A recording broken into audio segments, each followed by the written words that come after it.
it is nice that we have the franchise back in some capacity, and Yeah. that's starting with uh, this 15-minute slasher vignette called Yeah. Sweet Revenge.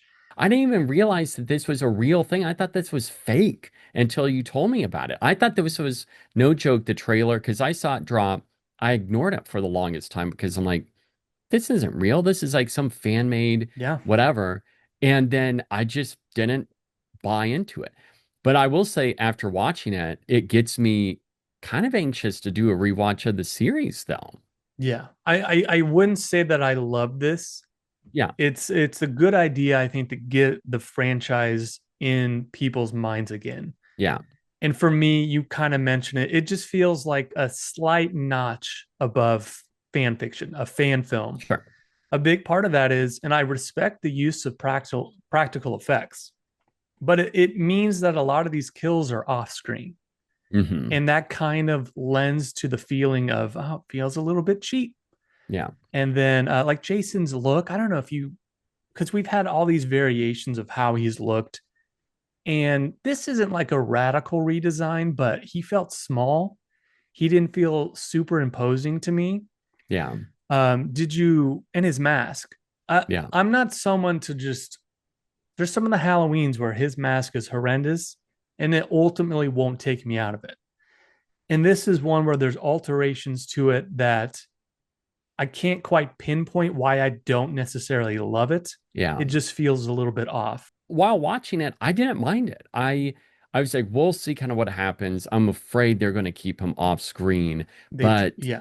And that's and another issue I think is he's not super memorable yeah, in his own short film. He yeah, feels, and again, it kind of goes back to I want to see him kill everyone.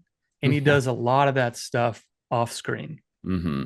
As far as like that goes, it was quick, and I mean that was only like maybe 2 minutes. I feel, Mm-hmm. if that, of him just hacking away, and it was fun, but it just felt so short-lived. And then we get what ends up being that showdown between the final girl and Jason at the end, and it just cuts to black, and I that's it. know.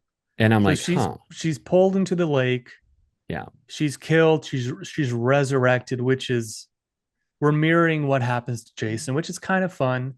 sure, It's an interesting approach for this short film. I can't imagine that this idea is explored in any way down the line in a movie. And then, like you said, the showdown is about to happen and it stops. So I feel like that whole thing stops before it ever fully gets started, yeah, which is, I think, a knock yeah, on this whole thing. I don't think the acting was terrible. The characters, no one necessarily stood out to me, yeah. except for they always have to have some weirdo running the camp. Yeah.